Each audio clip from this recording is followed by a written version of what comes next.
Okay, this is part 2 of my video movie pitch, script, and screenplay taken from my book entitled From McCartney Jackson, True Life Stories of My Musical Dealings with Paul McCartney, Michael Jackson.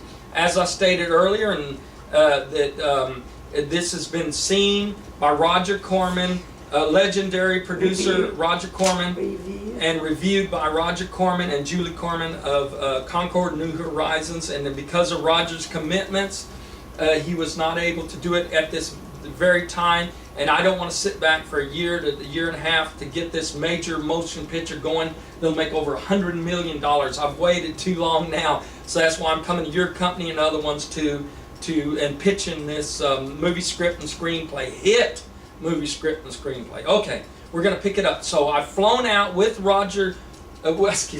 with Eric Thompson after he's made me the offer of making the movie. So that's where I left off on number 1. So this is number 2. So we landed in LA. We're back at Paramount Pictures with Eric Thompson has put me with 2 screenplay and script writers with Paramount Pictures. So that's what the scene starts off.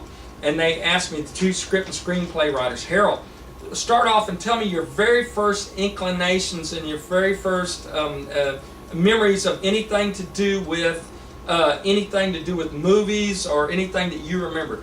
I said, well, at the tender age of 4 years old, I was already, a entrepreneur, because I remember, and my father died when I was young, so I had to make money any way I could. My mother was poor; we were all poor. So I remember she gave me for Christmas a handheld crank movie camera and with the cartoons. So in our old garage there off of the street, one of the main streets here where we lived at in San Antonio, we had an old garage, this old beat up garage, and it was pitch dark in there. On every weekend I used to invite all the kids in the neighborhood to come see my cartoons. And I would hand crank them back there, and it'd show on the back wall of the old garage, and they were, all the kids were excited, they're all young kids. So, and I'd hand crank them, and there was stuff like Tom and Jerry, Space Ghost, the Fantastic Four, Spider-Man, and all the Batman and all the superheroes and stuff. And so they were all excited. They'd clap, hand clap, and stuff like that, and everything. And so I would collect. Like, I'd charge them 5 cents per piece to see the movies on Saturday and Sunday every weekend. And so I was kind of proud of myself as a little kid like that. So I made enough money to get me some soda waters, pops and candy bars and stuff and all that. Even, as a matter of fact, my brothers and sisters even borrowed money from me as a youngster like that. Then after that, the scene fades. I'm telling the directors, and I said, no, but my real thing that I remember as far as like meeting anybody famous was in the year 1963, November 22nd, 1963. So it fades away from me sitting with the movie producers, and then on the screen pops up, it says November 22nd, 1963, San Antonio, Texas.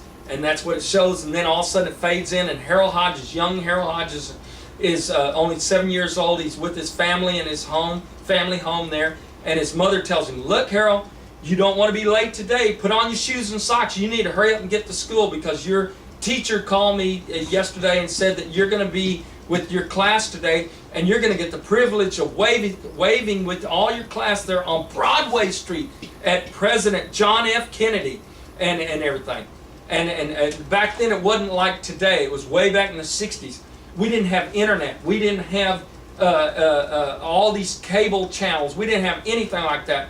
So it was exciting as a youngster that I was to see President Kennedy coming by and waving at me. So we were there, and I was with my best friend Bobby in school, and Bobby says, Harold, there comes President John F. Kennedy. Look, there he is. And so we're looking down the street, and here comes John F. Kennedy and his wife and all that in his motorcade in the black convertibles that he traveled in.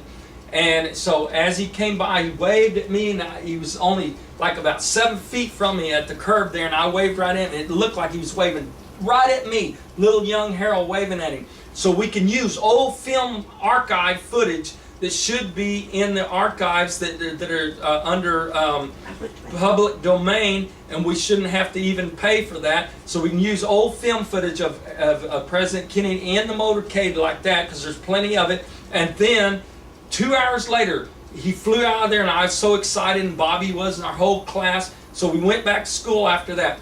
And then 2 hours later, he flew to Dallas, and he was shot that very day, on that fateful day in Dallas, Texas, by that maniac.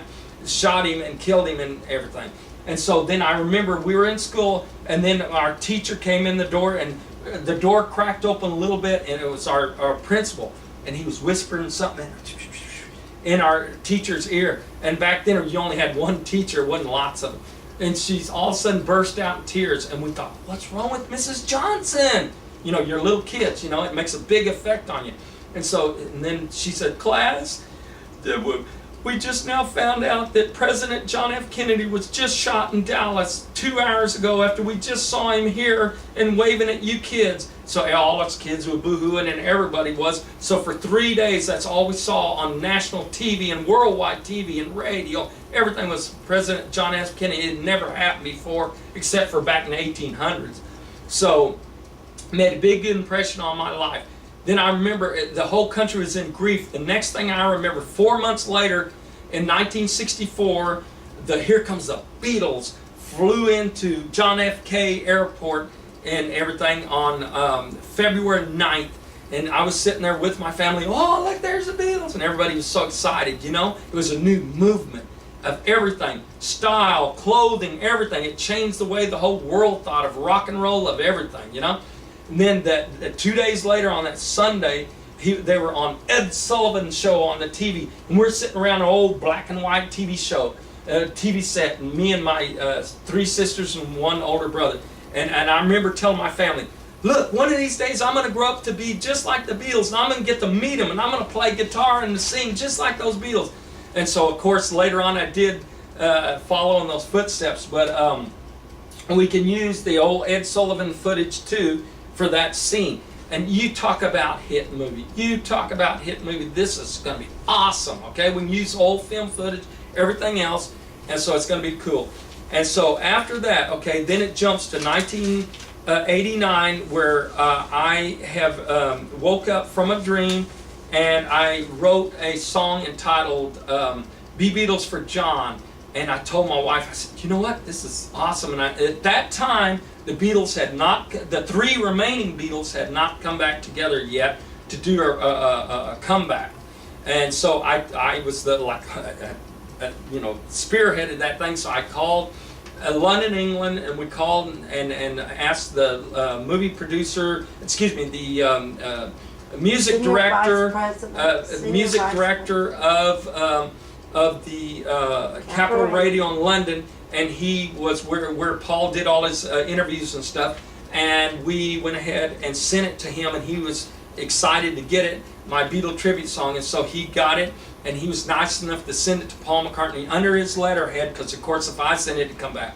So then we got, 3 weeks later, we got a call from Paul McCartney, of all things, we didn't even know it. And we were in the bedroom watching the new movie at that time on VHS, of all things, if that doesn't date it, of Roger Rabbit. And so we were excited about that because it's the first of those kind of films. And so anyway, Roger Rabbit, after we heard it ringing, I had 2 phones. One was my business line, had a different ring. That's a separate line.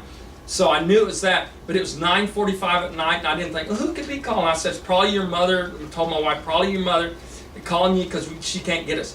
So anyway, after Roger Rabbit, then we went in to hear the phone recorder, and I'm gonna start with pick it up from, this is number 2 of the video movie pitch. Number 2, I'll pick up the scene.